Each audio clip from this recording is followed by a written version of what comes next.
Hey guys, so we're back with another video. Welcome back. So this is going to be my part 4 of my Bleach history of the Squad Zero. So this time we'll be talking about the last co-founder, I would say, before we get to the big honcho himself, Ichibe Yosabe. We're going to be talking about Uetsu Nimaya, which is praised as the Blade God.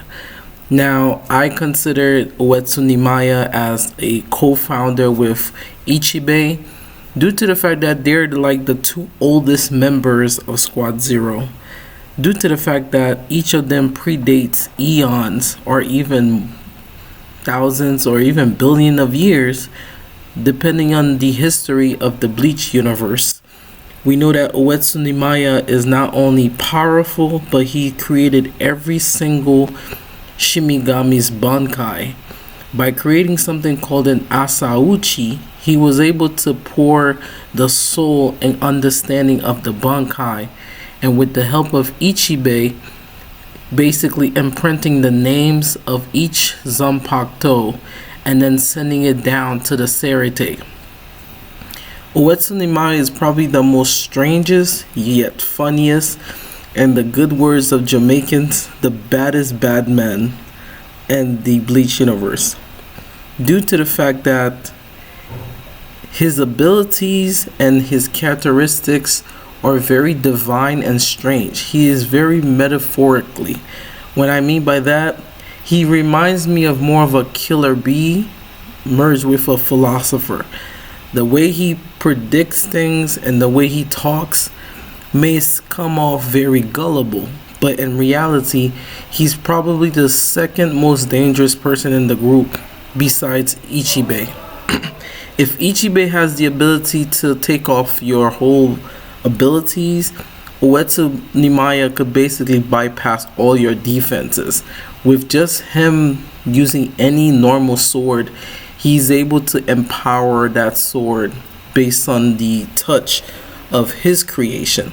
And with the good words of Hikifune, beware of the next person that is in the next Hoden, which he is the general of the West. Uetsu Nimaya is not only credited for creating a lot of things in the Soul Society, but probably the most important thing, which is the way that the Shimigamis fight, the swordmanships. So all of those Zanjutsu, he is the divine god in Zanjutsu. Basically, the hand-to-hand combat, Uetsu is by far the most dangerous person in Squad Zero. You know, he is the first character, I would say, that has a, instead of a dual Zanpakuto, he is similar to Senjumaru, where he's able to wield multiple Zanpakutos. Even the people that even the Asauchi that he used to creating the other Zanpakutos are basic element Zanpakutos. But combining them together, which makes up his own Asauchi, which is Saifuchi. Saifuchi to him is considered a failed blade, but to other people, and then we saw firsthand how deadly his combat skills are. Uetsu is not only powerful, but the fact that this sword could not even be put in the proper sheath shows how dangerous Uetsu is. A lot of things that we did not know about Uetsu Nimaya, which kind of dial back, is that he knows the name of your Zanpakutos, just like Ichibe knows the hidden powers of every person's Zanpakuto because he named everything. And Uetsu with Ichibe, they named and created everything in the Bleach universe, which means they kind of have a way to counter everybody's abilities. So going back to what I said before, Squad Zero was not just defeated because of the strength of the Schutzstaffel. They were defeated due to the fact that they were protecting something. They were protecting the three worlds, and if the Soul King was actually breached, that would have been one of the biggest casualty.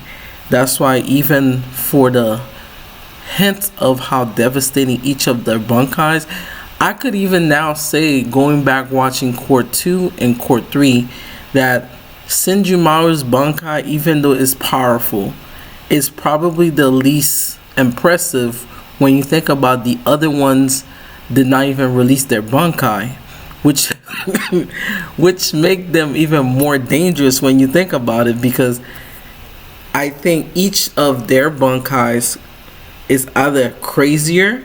It gets crazier. I think it's Senjumaru, then Hikifune, then Lightning Fast Tenjiro, and then you have Uetsu. And I think Uetsu's Bankai is similar, I think, to Ichibei, where when that Bankai is released, or Shikai, it's probably the most dangerous thing we'll ever see.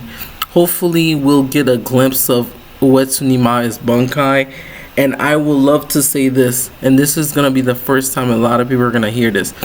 I believe that he will be considered the first, like, five-wielder, like a five-wielder, Bankai. I think he has 5 Shikais, that one Bankai could represent all 5 of those Shikais, and that upon release, that thing has multiple forms. I think one of the abilities of his Sa'auchi is that he's able to cut anything of its will, due to the fact that Uetsu is the one that created. So he can make something that's untouchable and, nullify any defense. So if we were to put a fight between Uetsu and Captain Yamamoto, we would see something that we never seen before. As powerful as his Bankai is, Mr. Yamamoto of Zankai no Tachi, I think Saafuchi is even more dangerous when you think how quickly it could bypass anybody's ability. We literally have a Quincy that could cut through anything, which is his ability is the X-axis, and that Saafuchi cut right through those bullet reishis.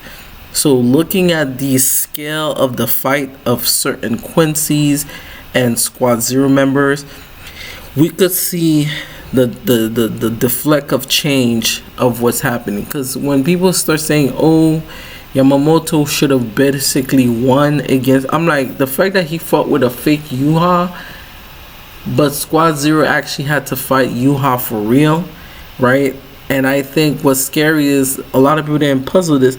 How come Squad Zero Bankais did not get stolen, or their Shikais? Or even better yet, how come when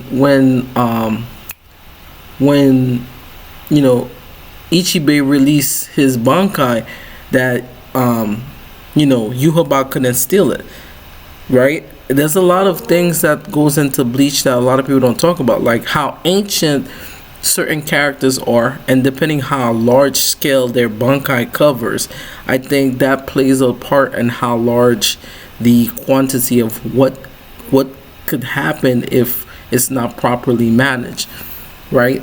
Like I said, Uetsu is a very interesting character, and I would love to see what they're planning on doing with him for the remainder of the Bleach core and future core. Because if we're able to see 2 Bankais, which we did, I would love to see what the other Bankais of Squad Zero look like. But I think out of the other 2, I think the other 3 Bankais are even more deadly, and it doesn't matter if friend or foe. And I think that's why they chose Senjumaru, because the other Squad Zero Bankais are basically like Sunsui's Bankai, where it doesn't play favorites. It doesn't matter if you're friend or foe. If you're caught in it, you're caught in it until the Bankai's abilities finish being undone. This is also the reason why they did the whole Blood Oath seal, due to the fact that just one of them releasing their Bankai is already risky enough. So having all of them release it all at once is even more dangerous. So let me know what you guys think. Like I said, I think Uetsunumaya's Bunkai and his ability to wield many swords all at once due to the fact that he created them is even more impressive when you think about we didn't even see this man's freaking Shikai, let alone his Bunkai, and he was whooping all sorts of butt just by flexing on them on just perfect swordmanship. Like I said, in my opinion, I think Uetsunumaya's will be the very first character that instead of being a dual Zanpakuto wielder, I think he has 5 Zanpakuto or even 10, representing his ability to master all sorts of Bunkai abilities. And I think his Bunkai is like super overpowered. So let me know what you guys think about the Divine General of the West. And now we're heading to the final character. See you guys for part 5. Later.